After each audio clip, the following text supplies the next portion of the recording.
is for friends. I thought this music was so epic. We all like talking about gaming. The only thing that I disliked about the old game. There are so many different conversations started by gaming. Oh, I forgot. I have you. This could be anything. Okay, walk in that green goo. Oh, nope. That's a no. Anything Gaming Podcast.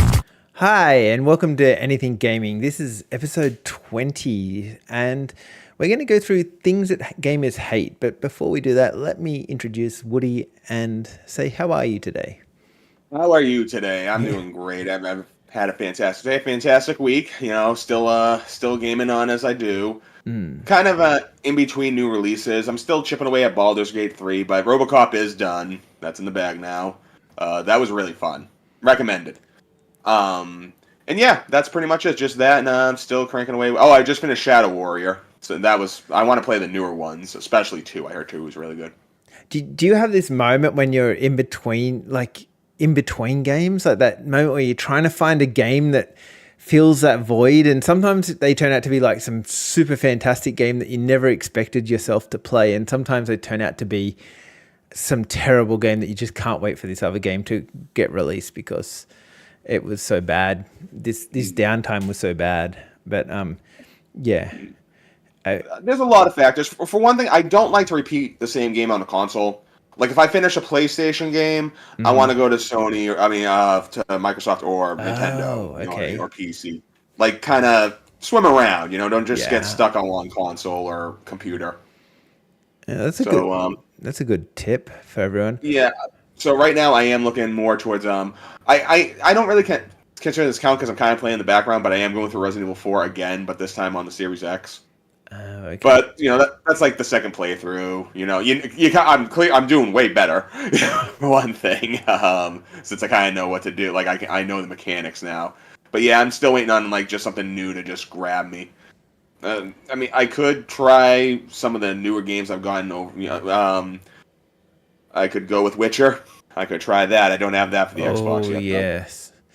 Well, I'm in a similar position because over the weekend I bought and played Resident Evil: The Village, which I have to say I absolutely loved that game. Like I can't even remember the bit you hated in the game, but you told me some bit was terrible, but I loved it, the whole game, like the whole lot of it. But then I finished it. One of my favorite. Is this your first time playing through, or? Yeah, first time playing through. Okay, I'm not gonna ruin it. No, I finished it. Oh, you finished it. Yeah, okay, so we'll ruin it for everyone else. That's fine. That's really important. Yeah, I won't. I don't even need to say because anyone who played the game know what I'm talking about. But it has one of the most disturbing sequences I've ever played in any video game. What was that though? What was that? I'm not gonna ruin it. But no, the rest of the game itself. No, give me a clue on what that sequence, what you thought that sequence was, because I was trying to find. Almost immediately after the castle. Is it fairly quickly? Is it in this like a water area? No, it's actually in a very nicely furnished office area. Did I miss this whole area? No, because I wasn't. All right, I'll just ruin it. I wasn't disturbed at all by anything. The giant baby section chasing you. Oh, okay. Yeah, I think I blacked that out of my brain. Like I would have too. It's a very disturbing sequence. I love it. I love the game, but oh man, when I played that, I was just like gasp. I was like, oh my god. But now I'm in between games as well because and this is my way of thinking. So I'm like, well, I could go and get Resident Evil 4, but I'm kind of I don't want to go from one Resident Evil to another one so quickly because it just feels like sometimes you do that and you dislike 4 because you just love number 8 so much, you know what I mean? So sometimes it can ruin another game in the franchise if you go from one to the other too quickly, I think. No, but a common I had no problem with this, but a common complaint I heard was that aesthetically Village and 4 are very similar. A village, a rural, in the middle of nowhere village. Both games. Yeah. Resident Evil 4 starts in 1. 8 more or less takes place in the entirety of 1. Yeah. So I get that. But I like that, especially because 7 was more of an homage to, like, Resident Evil 1. Yeah. You know, because it was in a residential building, you know, keys and all that stuff. Felt more like Resident Evil 1, where this was, I think, was that, but for Resident Evil 4. Yeah. So, and then, yeah, I can see what you're saying with that. I'm thinking about going and buying and playing Resident Evil 1. I haven't played that, but I'm not that keen on retro games. I love newer games. And then number 5 and 6 and 7, no, number 5 and 6. I think 5? I think they're going to master them. I think they're going to get remastered because we've already done 4. So I think they've done 2, 3, and 4. So now I'm stuck in this part where I go, well, I don't think I should buy 5 or 6 because I think they're going to remaster them, and then I won't want to play them again. There's only 2 games I could see Capcom remaster in the same vein as Resident Evil. They could either do like the right logical choice, which would be to remake Resident Evil Code Veronica X, or just regular Resident Evil Code Veronica. You don't even need the X part. Just, you know, that was kind of like the director's cut for PS2. They could do that, but I think they should subvert expectations and remake Dino Crisis. You are a big advocate of Dino Crisis. Came out around the same time as the original Resident Evil. So it had a more 3D area to it. But you could easily take that, the story, the location. I mean, the story itself's all right. You're trying to find some guy named Dr. Kirk. Personally, I like the second game better, but that's the story of the first game. And you could translate that into a, you know, over-the-shoulder, third-person shooter now. Yeah, I suppose. I can see where you're going with it, but I feel like they're stuck in the Resident Evil, so I'm expecting 5 and 6 to get remade. And I'm hoping Resident Evil 1 gets remade again because the remake of the remake. I just want that one remade again because I want to go back and play that one, but it's just a little bit old. I would love that in third person, of course. Like, and they could do it. It'd be ridiculous, you know. It'd be ridiculous. Even as the game would be great, it'd still be ridiculous. I couldn't help but chuckle if I got that. I know. So yeah, that's where I'm kind of at the moment. Oh, hey. So in between games, back to my story of in between games. I'm trying to go through The Last of Us, my most hated game, and maybe like get a new perspective of it because a lot of people compare that to the Resident Evil type games, and I really loved Uncharted, so I figure like there's no reason why I should dislike The Last of Us as much as I do. So I'm trying it again. I'm a part way through, and I still find it quite boring compared to like Resident Evils and like. I haven't touched 2 yet, but I played enough of 1. I liked it. To me, it reminded me of the old PlayStation 2 game Manhunt. As far as like sneaking in the shadows, getting behind someone, using like some type of shard to friggin' stab them and get them to the ground, things like that. So because of that, it kind of brought me to that. So gameplay wise, I loved it. And from what I remember, like the leveling up, the crafting, and all that, minimal. You know, it was comfortable. It never pissed me off or confused me. So on a gameplay sense and all that, I enjoyed it. I never got really a Resident Evil vibe from it though. I think that it's mostly because it's very story. Yeah. Resident Evil have such a great story to them, so I think they're kind of like thinking of it in that kind of terms. There's a fair bit of story. It graphically, it's kind of comparable. You know, zombies. I don't know, that kind of thing. Resident Evils, however, remind me a lot of the original Tomb Raider games. That's why I think I've fallen in love with them a lot. They're just very similar. One veneer. Yeah, like looking through things, trying to find things, you know, only having limited amount of bullets. Yeah, I can see a very big comparison between those 2 games more so than anything else that I've played. So, you know, I haven't touched the remaster trilogy of Tomb Raider yet, but I've been thinking about going back to the that's just called like the 2011 Tomb Raider, that era, the 360 era of Tomb Raider. Those were really good games. I enjoyed those a lot. Well, the remastered one just got some big news this week. Are you ready? Yeah, okay, sit down, get excited. No, it's not a physical copy, but they have. I knew that was going to get you. You were hoping, but I touched myself. But no, they've made it for the PlayStation 5 to run at 120 FPS, full 4K. That's like back in 1996. Am I right? Exactly the same. Oh man, I gotta go yell at some kids to get off my lawn now. I mean, okay, cool. Honestly, I could see that being useful for recording or maybe streaming. Yeah, but from what I know, from what I've heard, I don't know if there's an old wives' tale, but I always heard that the human brain literally cannot comprehend more than 60 frames per second. You know, it just can't. At that point, it's just movement. Well, I think a bigger problem from that is that the majority of people that have them plugged into their TV's only running it at 60 FPS. Right. So you're probably not going to notice it unless you're plugging it into a high quality modem. I think what it does is just makes things like, say that there was a swinging pendulum or something in the game that would run ultra smooth at 120 FPS compared to like 60. It would just run that tiny bit smoother. I mean, that's it. But yeah, it's more for benchmarking things, I guess, and people get excited about that.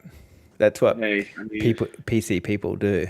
So it's the new blast processing, and I say go for it, I guess. Well, I suppose I can drive us into what gamers hate about games, because we've got like, everyone's got like a thing that they hate about games. We all love games, but with love comes a bit of hate. You can't always truly love everything. And I was thinking about that too. And when I think of things I hate about games, I don't like going on little hates, you know. Oh. If I hate something in the game, I just won't play the game. But there's some that just call them enduring things in video games. Great games, but you gotta deal with. Top of my list, like I would say the most enduring thing in a video game is the water level. A lot of games have levels. You know, for most of the game, you're on land because that's what you do. Maybe you're flying, I don't know. But then you have to go underwater. Bogs everything down. You can't move as fast. You kind of float in the air. It can be a real miserable experience most of the time. There are some good examples. I hate running out of air. Like Sonic the Hedgehog, things like that. And just running out of air. Like, if you're going to throw me underwater, give me a scuba pack. Give me something that I can make sure. One of the ones that I hate the most is in the underwater levels is actually Minecraft Dungeons has a water level. And so, as well as trying to fight and look at like your little bars to see how much health you've got and whatever, you've got to see where the next water thing is while fighting. And it just makes it so much more complicated and difficult. Yeah. But with the good ones, if you're going to put me underwater, put me in a submarine, like a vehicle of some type. Yes, I mean, those work. It depends on the like. I can think of some games that had actual good stuff. One submarine, I want to call it a submarine. It was more like a mech, an underwater mech that kind of looked like the thing Ripley drives in Alien. But in Red Faction, there's a nice little underwater sequence. It's actually not that bad. It's not as. It's more or less just like the flying sequences. Just now you're underwater, and it was like that. It was a submarine. I don't mind that.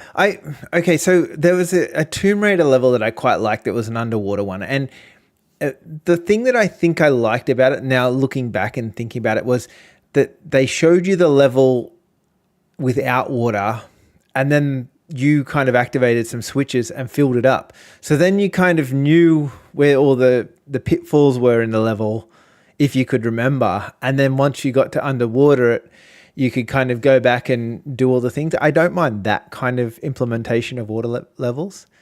Which Tomb Raider is that you're talking about? Now you're making me think.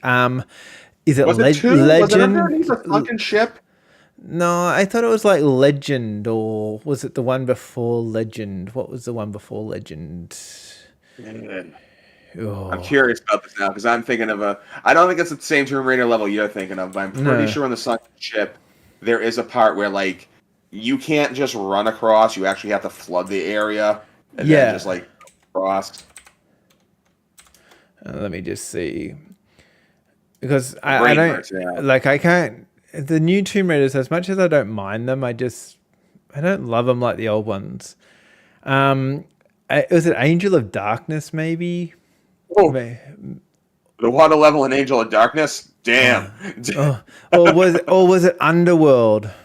It might have been Underworld. Underworld wasn't bad. Yeah, it might have been Yeah, no. Underworld.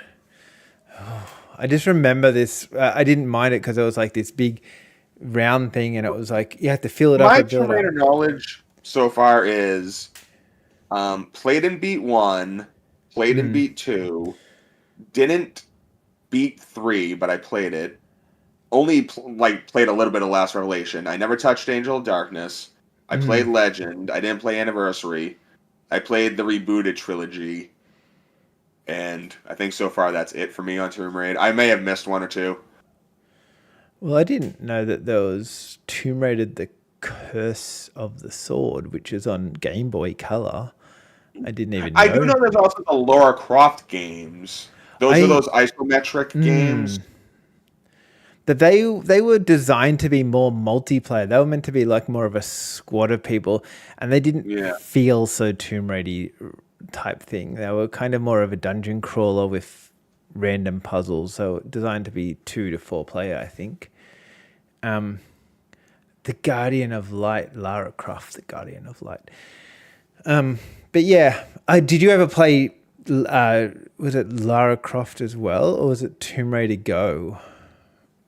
Tomb Raider Go. No, like just like the main ones. No, that was on mobile. So you pressed the button and she ran. Yeah. And that just didn't feel Tomb Raider like. Anyway, Can we're I tell you getting away from underwater worlds. I was gonna flip around and even say even the mobile games have tough without. Well, one water level I gotta give a shout out to is the Water Temple in Ocarina of Time. That's like the standard of pain in the butt dealing with liquid level. Because yeah, go. Sorry. it's 3-tiered. Yeah. So you gotta keep lowering and raising the water level so Link can get to different parts of the temple. The swimming mechanics in the Zelda game is not there really. All you can do is dive, or you can sink down with the boots, and that's it. Yeah. But I did think that the Zelda, is it the Skyward Sword, the water level in that, where you do a similar type mechanic, raising and lowering level. I didn't hate that one so much. That one was probably they learnt from Ocarina of Time, maybe. Is that the one with the elephant? It's not an elephant. It's a big round sculpture thing in the middle. The one. Are you thinking of? Wait, oh, you said Skyward Sword. I was thinking Skyward Breath of the Sword. Wild. Yeah, Skyward Sword.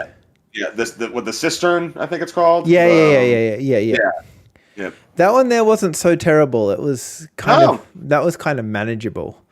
But No, that was a good water temple. I do agree with you though. It's easy to make a shit water level. It is so easy to not add the right mechanics or whatever to make it kind of fun.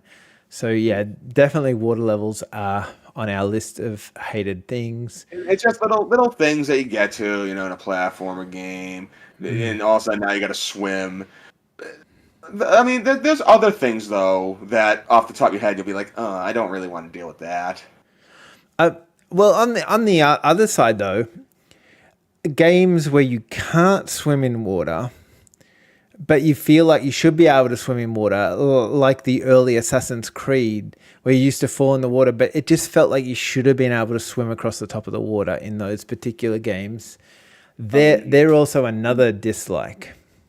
Yeah, Grand Theft Auto 3 and Vice City. Like if you touched the water, you were dead. Yeah. You didn't even get to tread water. No, it was instant death for that. And yeah, that is that the same way it is in 4? I forget if that's the way it is. I think they introduced swimming in 4. I really think that swimming came back in 4. So Oh, speaking of the Grand Theft Auto series, though, the submarine level in Grand Theft Auto 5, that's fun. oh, All of them, really. Yeah. fair enough. But yeah, no, like you should be able to swim. Going way far back, if you play the original Teenage Mutant Ninja Turtles game, and you fall in the water, a giant turtle, falls in the water. That's it. That's a life gone. It's too much pizza. I guess. Yeah. You gotta wait that 30 minutes before you get in there. Here's actually, this is something as a gamer. I wouldn't say I hate doing this because it's you can manage if you're willing to spend the money.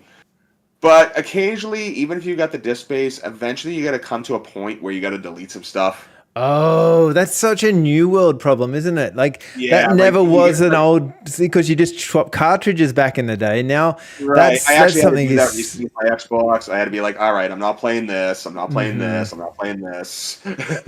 yeah. And just like go through it all. It's not it is a newer problem, you know. Actually, it's really not that new. Back in the day, PlayStation, I would always have to do that with my memory cards. I'd only have like 2 at a time, and you know there were some saves. I wanted to keep my my Castlevania save, so working with Metal Gear. I had Final Fantasy saves I wanted to keep. I had Crash Bandicoot saves I want to keep, and you got to decide, okay, well, which one is worth getting rid of? You might play later on and get that back. Yeah, or you could beg your mum for another memory card. But then you got to watch out, you know, because once you start doing that, then like you're worried about like losing them all. Yeah. Like, and yeah, you couldn't work out why like such.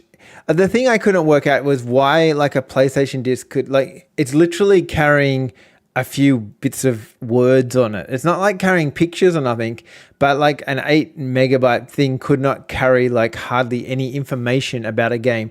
I don't know why you couldn't, like today I could easily optimize it to save everything in every game onto one of those memory cards. So why was it so hard back then? That was another question. Like I remember when these came out. Yeah. 8 megabytes of information. And like I saw that in an article.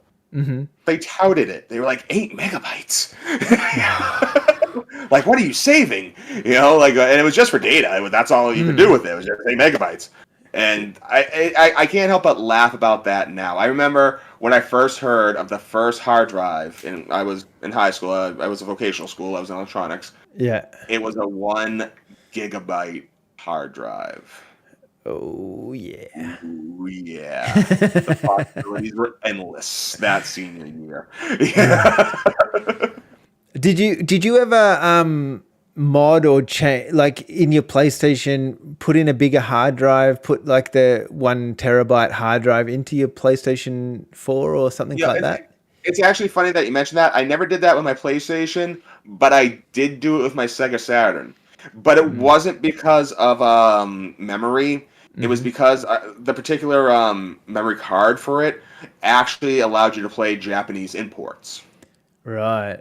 So that's really like, as far as like old school like that, that's really the only. I never cracked any of my systems open. Except for, I do have an emulated system, but it ain't an old system. You know what I mean? It's not like I didn't just like do anything weird to my Super Nintendo or my PlayStation 1 or my PlayStation 2. Just because, I was nervous about it. But with the Sega Saturn, by the time I got that, I was like, all right, I'm going to do some weird stuff with it. Yeah, well, I just remember that I remember buying, like there was a lot of piracy going on with PlayStation 1, Xbox, the original Xbox. They were like, I think that was almost the peak of the pirating games. But it wasn't like pirating like you know it today where you download the game. You would actually go and buy discs off this guy down the street that was somehow getting them from somewhere else. And like he had to put a different chip into your PlayStation to make it actually do it. And it was like all witchcraft and magic kind of stuff. But you're still buying all this stuff from someone else.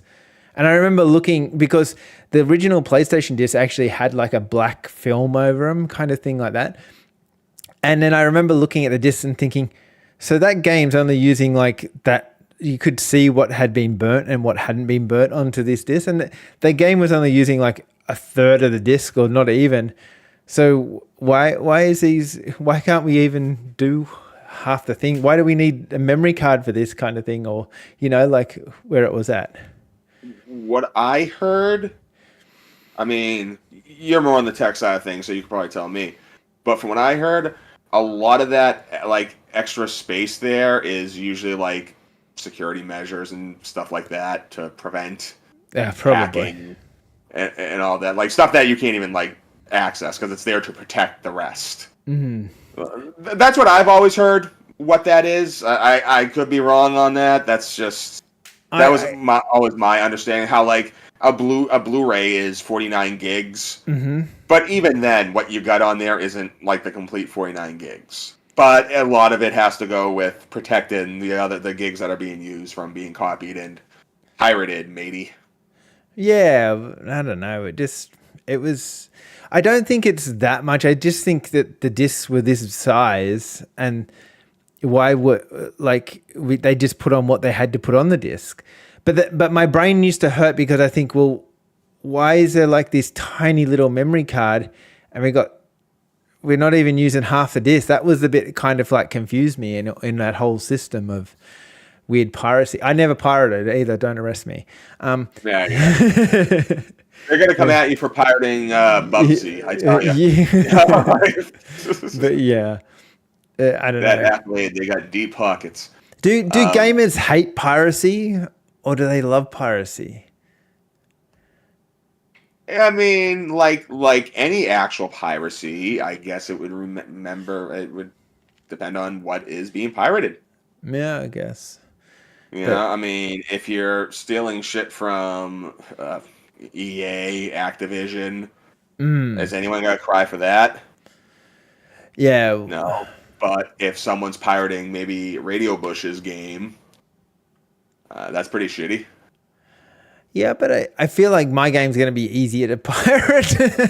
I feel like I've got less security than... Well, think about pirates. The big corporations, massive armadas, boats, cannons, and you're just this little kayak. Yeah, and everyone just pirate. Okay, everyone's out to pirate my game now. Yeah, that's fine. But see, that's the thing. The pirates will look at you and be like, yeah, we'll get that guy. We're going for the bigger booty. Yeah. So yeah, I guess that's but yeah, lag. What about lag? That was a hated thing. It's not as bad now. And I regaled this story to you about how like a really good Return to Castle Wolfenstein game I was playing damn close to 20 years ago got cut short because of lag and it always just brought you down because then you try to find another match that was just as good as that with the same people. You're hoping that they get back in, and you're like, oh, where'd they go? And then you just give up and you go to bed because it's 3:30 in the morning. Oh dear. When you were playing a lag game, were you always like, I remember trying to shoot in front of people, preempting where they're going to go. If you were playing with like some friends from, say, America or something back in the day when one of the first Call of Duties come out, you're like, oh, this is fun playing with you guys. Although when we talk, I can't actually shoot at anyone. I'll have to shoot the other way or like guess where they're going to go to kind of get kills up. But yeah, it was. But then I don't know, because sometimes I swear I'd be playing with friends, local, online, and depending on just what mojo was running through the air that day, we'd be lagging hard. Didn't happen all the time, of course, and it was more frequent the further away the person you're playing with was, but it was a big problem. It is kind of a big problem now. I don't really hit it too much. The only thing I'm playing online right now actively is Halo Reach. And so far, I've hit no lag at all. It's an older game on my PC, so maybe that has something to do with it, but not that much lag, no.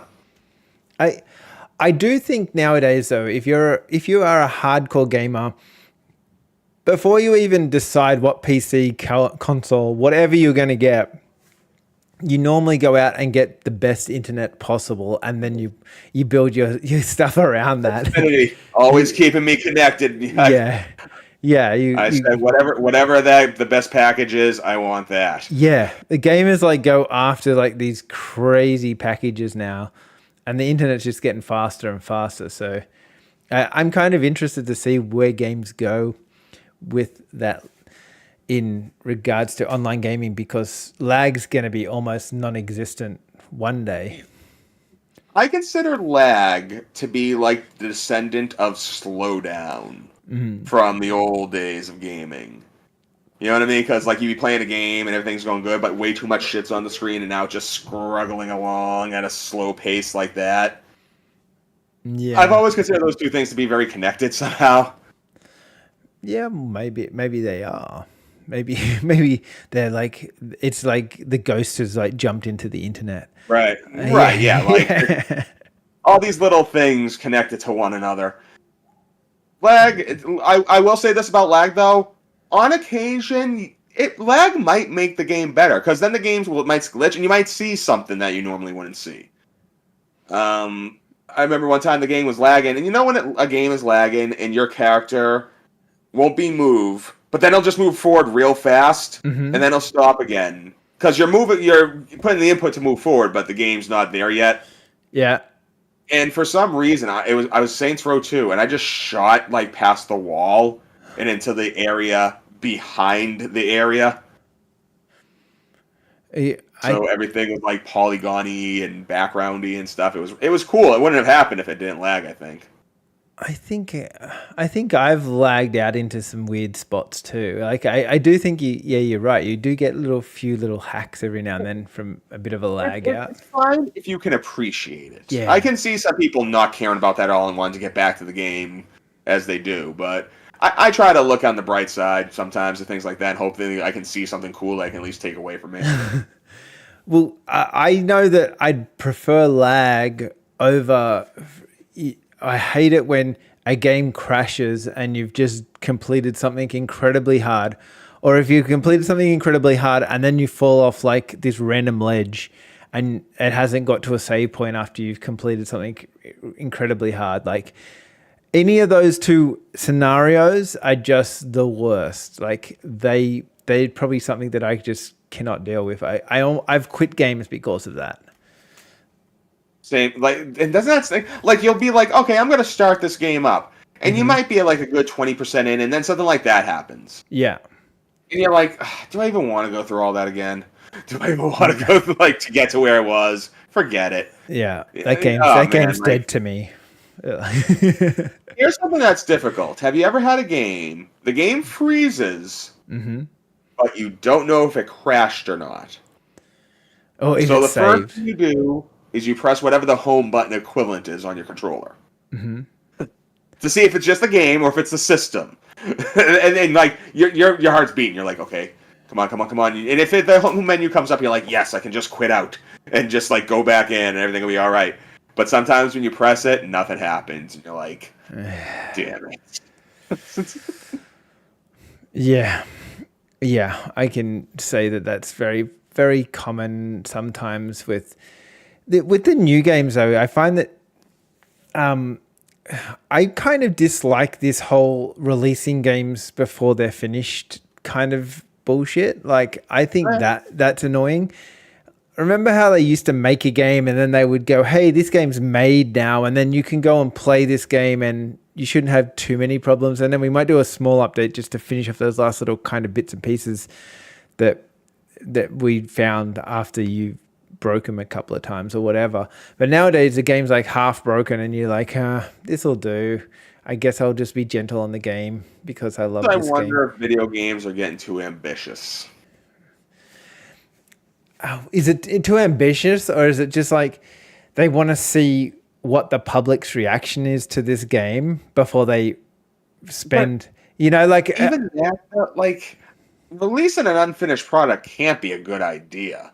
Logically, I think any product. You would imagine. Not that that's ever worked. I mean, there are success stories that were built off disastrous launches. Power World. But I do want to say we're doing a playthrough of that on Friday Night Game Night soon. Oh no! Okay. Well, no, we just did Plumbers Don't Wear Ties, and that was rough. Make sure to check it out, everybody. It was the worst. It was the most cringy game I've ever played in my life. Yeah. Like, just so bad. Like, I can't even describe it accurately. But yeah, we're gonna give that a go. Why not? I'll give it one more try. You might love it now because I think they did a whole Maybe I heap of. will. I think they did a whole heap of updates. I just read somewhere about how they're looking for beta tests. I think Xbox gave them a heap of money and some resources to help them build that better because All right. yeah. So it might be a better game. Who knows? It Oh, might. actually, you brought this up, and I got to throw Power World into this. One thing that's become not something I hate, but just something of a chore is character creation. I mean, I used to love making my own characters. Like, it peaked with the Saints Row series, because then I could get as wacky or as realistic as I want. But lately, I don't know. It just seems like you create these characters, but they're still unfinished. There's still nothing to them.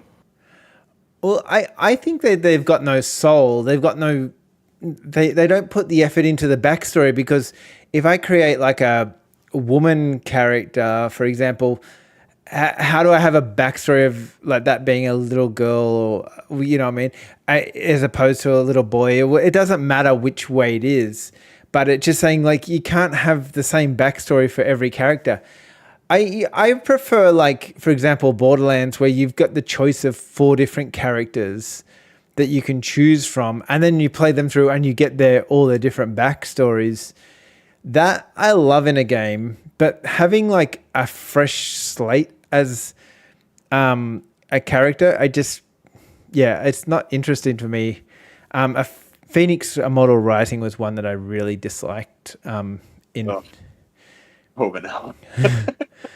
The game itself was all right. It was a decent Breath of the Wild. Let's be honest, a Breath of the Wild. I guess I will call it. It was fine. It was good, but you're right. The character creation. Oof. But okay, here's a one for you. Zelda Minish Cap, right? Okay. Yeah, I'm on board. I love that. I like that game a lot, except for the point, and this is a lot of the older Zelda games. They get you to name what Zelda's name is. And then I always put it in as Zelda because I want them to like talk to me like I'm Zelda. Do you go and put your own name in and then they put the speech bubble up and it comes up with, "Hey Woody, you've just won 500 rupees or whatever." And you're like, "Yeah." How do you go about that? Yes. The older games I'll get profane with.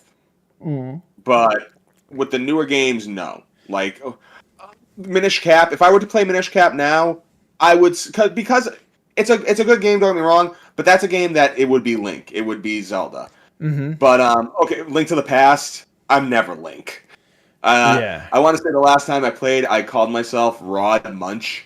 It was a Beavis and Butthead reference. Oh, okay. So, like, I'll go something along the lines with that. But yeah, for something more story driven, I'll stick with the original names. Yeah, and because I found the game was cheapened by calling Link something that wasn't. I mean, I could have called Link Zelda, like I think I just said that 5 seconds ago. But anyway, that would be kind of weird, like Zelda talking to Zelda. But anyway. It must be said, if you put in the name Zelda in the original Legend of Zelda, you play the second quest. Oh, really? Like the only other way to do it is to play through Zelda and then you get the second quest, or you can just put in Zelda and then there you go. But that's more of just like the file name, not the character name. Yeah. What about, this is like a childhood problem with video games that hatred comes into it, but you have a game, you're playing it, and then you go to sleep or go out or whatever, and you come back and your little brother has just picked up where you have left off. Don't say it didn't happen. So don't say that didn't happen. Officially, I've never beaten the game Karnov for the NES. Oh. My brother would play it all the time, and then he'd get to the boss. He says, "Here, if you want to try the boss, you can." Okay. I actually picked it up. I was playing it, and I got right to the last level. Mm-hmm. I can't tell you what got me away from the console, but I don't know, it could have been in the bathroom, maybe went in the kitchen to grab a drink, I don't know. But when I got back, yeah, he was playing it and he beat it. And I've never beaten the game since. I stopped playing. I was just like, oh. Have you still got the game? Oh, I do, actually, yes. I do.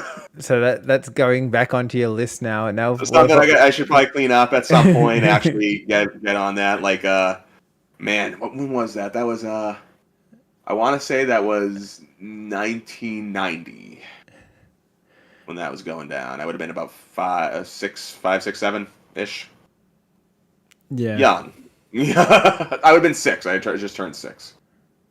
It's just disappointing when I know I've got 2 little kids, and when one of them accidentally gets into the wrong game, oh my God. The hate comes out. It's real. Yeah, no, my friends' kids, they're both heavy into Pokemon, so I've heard them complain to each other, like, "Can you play this file?" Like, because they got anytime a new Pokemon comes out, they got both of them. That's how it works. 2 boys, one gets one, the other one gets the other one. When they beat it, they swap. Yeah, fair enough. Another bad thing that I just remembered, that sometimes it's probably not as it does happen nowadays, but not as much, is you get to a cutscene, something in your life happens. For example, you have to go to the toilet or whatever, and you can't pause the cutscene. The problem with that is, like, that's both an old problem and a new problem. Like, there are games today that do that. One cutscene problem that luckily has gone to the wayside is, okay, so you're playing the game, you get to the boss's room, you go in the boss's room, and then there's like this 5-minute cinematic, the boss, "I'm gonna kill you, no you're not," and like it's this huge thing, cinematic, and now you guys are fighting, but the boss was too good, so he kills you. So your checkpoint is right before that room, and then you have to go, and the cutscene plays again, and you can't skip it, so you watch the cutscene again. That was always a problem, especially with the older games, but that's a problem that's, I think, gone away today, at least. A little bit to some. There are some. I don't think cutscenes are nearly as long as they used to be. I remember when I was a kid, you could spend like half an hour watching a cutscene. And now cutscenes seem to be like in 1 minute interval. And even so, I've seen like cutscenes that are broken up into 5 minute. So it might be 5 minutes long, but they might be 1 minute intervals each part of the cutscene. So you can skip partway through the cutscene if you want to. Here's a good example. This is a very egregious example, and this is like 360 era. Sonic the Hedgehog 06. Okay, so if you press new game, there's this huge cutscene. Then there's this other different cutscene with the game's footage. Then it goes back to the other cutscene. Then you play a hub world to get to the first level. You know what I mean? You get to the first level. Now, if you die playing that first level, you don't go all the way back to the beginning of the level. You don't go back to the hub world. You go all the way back to the beginning of the cutscene from when you started the new game. People need to be murdered sometimes. And these are all unskippable cutscenes, by the way. That would drive me nuts. I think I would rage quit that game. Yeah. Have you ever bought a game on the idea that it was one type of game? Like, for example, you thought it was a FPS game and you got it home and it turned out to be like a Sims game or a completely different genre of game than you expected it to be. A couple times. Off the top of my head, I wouldn't say Mario RPG surprised me back in the day because I knew what RPGs were, but I never really played them. And even when I heard it was a Super Mario RPG, I figured it would be more Mario than RPG. So when it wasn't, and it was decidedly, yes, an RPG, that kind of threw me off. there's other games too where maybe not so much the game was different. I don't know if this counts as an example, but Arkham Knight, because you're doing the Batman thing, and you expect to do the Batman thing, but you're into the Batmobile a lot in that game, and it becomes a completely different game when you're in the Batmobile. Yeah. Yeah, I think that there was in a couple of games, especially the older there's a few older games. Names escape me at this point in time, but I remember getting them high, and they would have like a graphic on the cover, and you'd be like, oh, that's going to be like Grand Theft Auto, another Grand Theft Auto game. And you get home with that game, and then all of a sudden you'd be like, this is nothing like that. They're just, they were just riding on the coattails of that really popular game and tried to sell you a game based on that, and hoping that once you got there and you played a little bit of it, you would like it. Like nowadays, everyone can Google and YouTube and all that kind of stuff. But back then, there was like magazines that don't really give you a very good explanation. Like they might have 3 pictures of what the game looks like, and then you know, like nowadays, it's easier to study. But back then, it was so easy to kind of, you know, buy something that was just terrible. I suppose I don't know if I want to call this terrible necessarily, but I remember Siphon Filter when that came out. Now that was like in the wake of Metal Gear Solid, so I thought it was going to be more stealth based than it was. And while there are some quiet spots and some sniping spots, it was much more action based than Metal Gear was completely. I think the games that always drive me nuts that like are the turn-based games, because they look so good. They make them look so good. They make them look so damn good, these turn-based games. And I've never played a good turn-based game that I actually enjoyed. I'm just not into that style of game. And that's what got me into Final Fantasy VII back in the day. You know, I mean, it's turn-based. It's you move, now you do something. But just the style of it, you know, it was breathtaking. So just little thing, like just tossing up a phoenix down. You know, it looked incredible to me.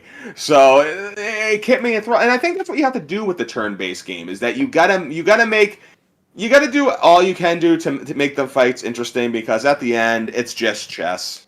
It's just fancy Dungeons and Dragons. But what about the turn-based games where you go into a building, right? Like there was a new Mafia one that was just brought out, and you go into like a building, and it's like a grid turn-based game. So you've got to choose a location. Oh my God, but it looked really good. Like they showed the cutscenes, they showed all this stuff, and I'm like, oh, I'm thinking I might get this game, and thank God I've only ever played 2 grid-based turn-based games in my life. Final Fantasy Tactics, which once I got the game because, you know, everything Final Fantasy is great. And it's probably one of those games that if I played now, I think I might be able to wiggle through it. I probably need a strategy guide of some kind, but I think I'd be able to play it. But back then, no. I was like, all right, never mind. And the other one was the South Park game, the Fractured Butthole, because that's on a grid. It's a lot more simplified. That was fun. That was decent. But even then, But see, that game doesn't look like a turn-based game on the box. They don't show you, like, turn-based game people are the biggest liars in advertising. Tell you that right now. They do not show you on the box that it's going to be turn-based. Like more than the beer companies. Yeah, they do.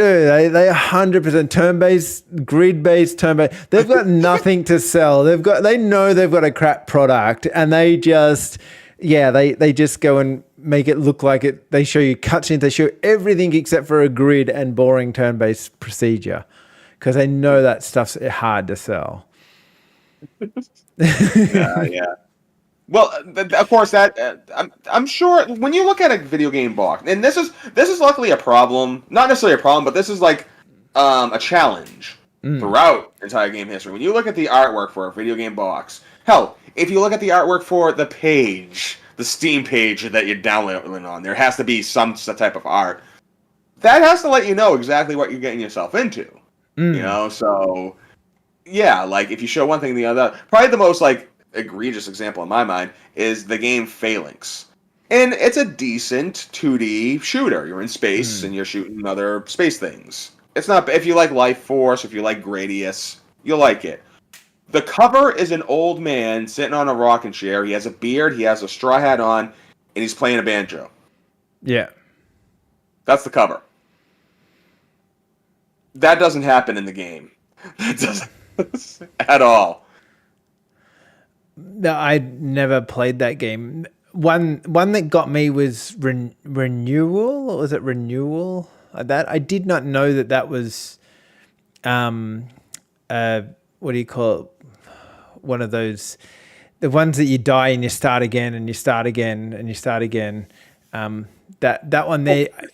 Returnal, that's the one. I did not know that was that type of game. I just thought it was that mechanic, yeah. Yeah, I just thought it was a nice space adventure game. It looks like a space adventure game. They'd sold it to me like that, and it kind of is. But I don't know. I played through it 3 times, and this came back to an earlier problem that you had. It was like 80 gig or something like that, and it was kind of a fun game to play in between games for like a couple of turns, but because of the size of the game, it got off my PlayStation very quickly. So sometimes there's some fun little games that are cool, but just because of their size, they kind of make way for games that you actually like. So yeah. Yeah, no, that's gotta make room. It's the future. Digital, buy them.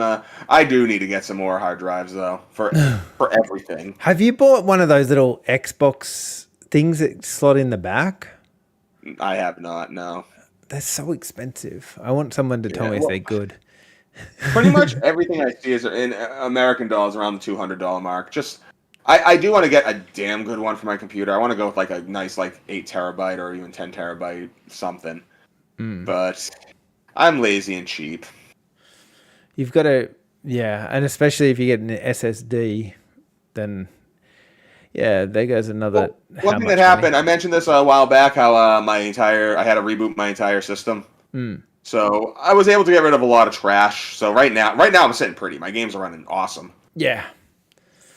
Sometimes that's the best thing to happen. Mm-hmm.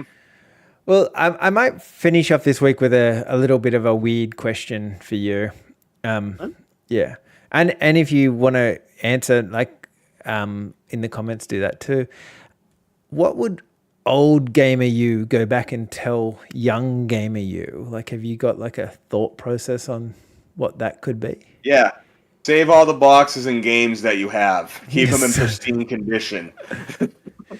They will be worth something in the future. No, honestly, truth be told, if I went back and I talked to myself, I just tell them. I mean, as great as the games as you're playing now, man, there's gonna be games coming out that are gonna blow your mind. I wouldn't want to, especially if I was talking to me. If I was talking to someone else, I'd be like, yeah, microtransactions, live service is gonna suck. But if I was talking to me, I'd build it up. I'd tell you about games that I'd be like, you're gonna love a game called BioShock. Trust me. Okay, be excited when that gets announced. Stuff like that. Depending on how far back. I'm assuming childhood, me playing DuckTales on the NES or something. Yeah. It get better, and it does get better.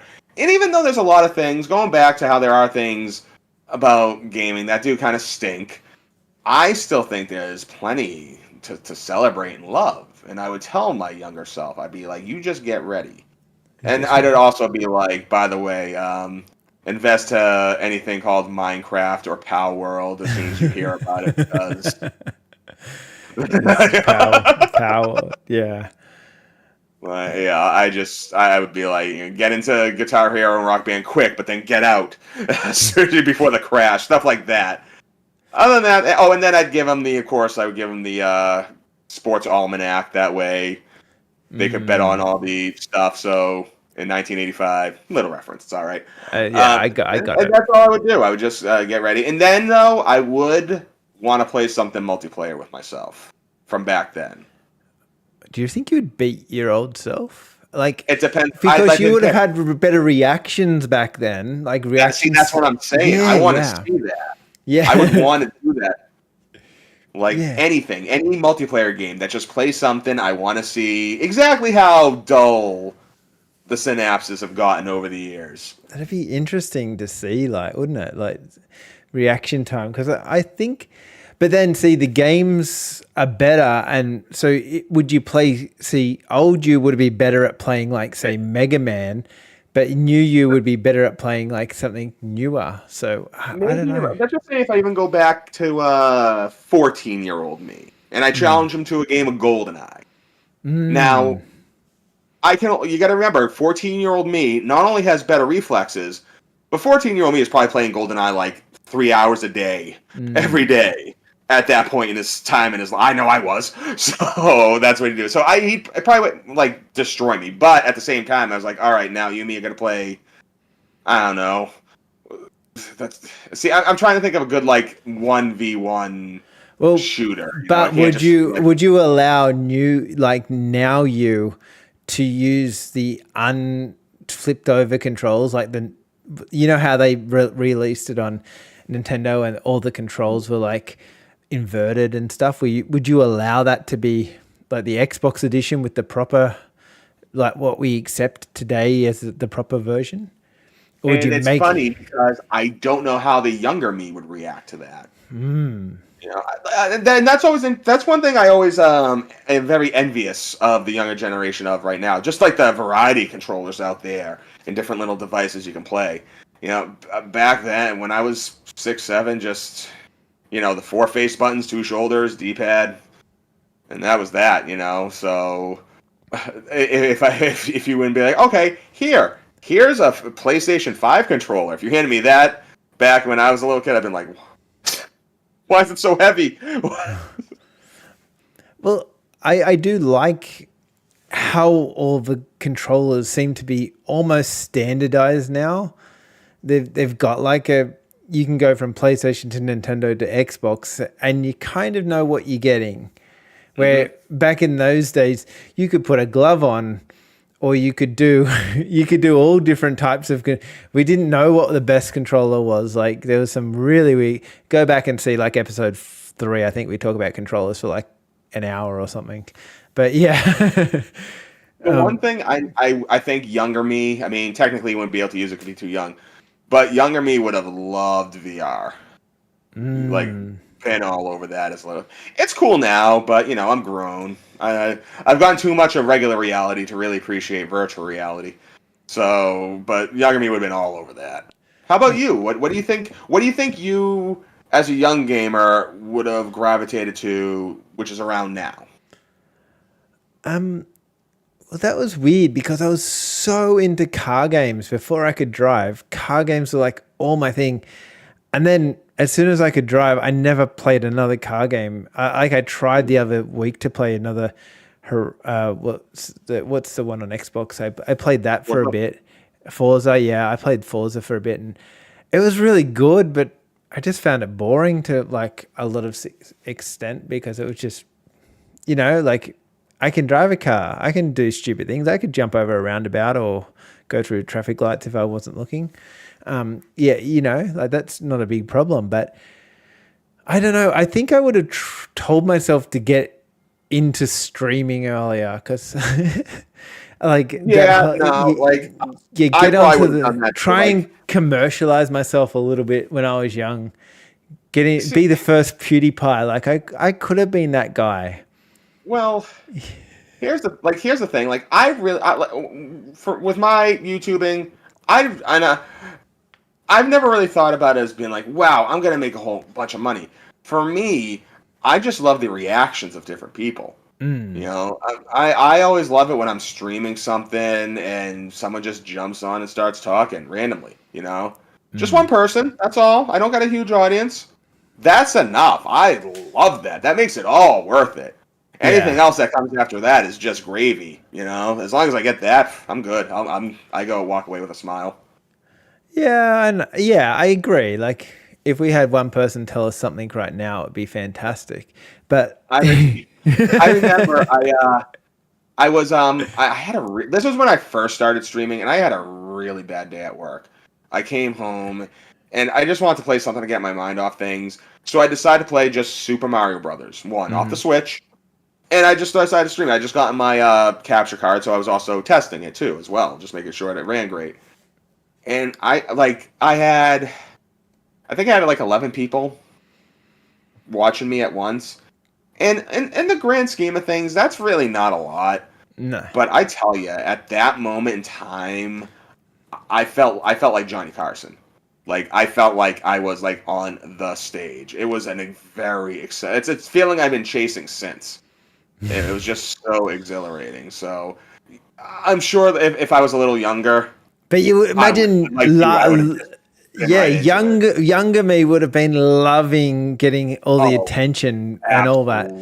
Yeah, it's like it was like the guy at the arcade. My mom would have had no problem with me putting myself on the internet at that age. Well, remember Love you, Mom. Please let me get away with everything. Remember the guy at the arcade that had like he was playing Mortal Kombat and everyone was watching? That's what the new streaming is. Like, you know. Yeah, like, and I've thought about that too. Another good analogy with that would be like esports. But yeah, streaming is the new, but it's just so, you know, there was just something about being in the arcade, you know, shoulder to shoulder that just can't be replicated. I do love the audience. Don't get me wrong, it's great, and it's definitely a lot more comfortable since I'm just sitting here anyway. You know, I'm not outdoors, outside in some building with a bunch of like teenage boys with more quarters than me.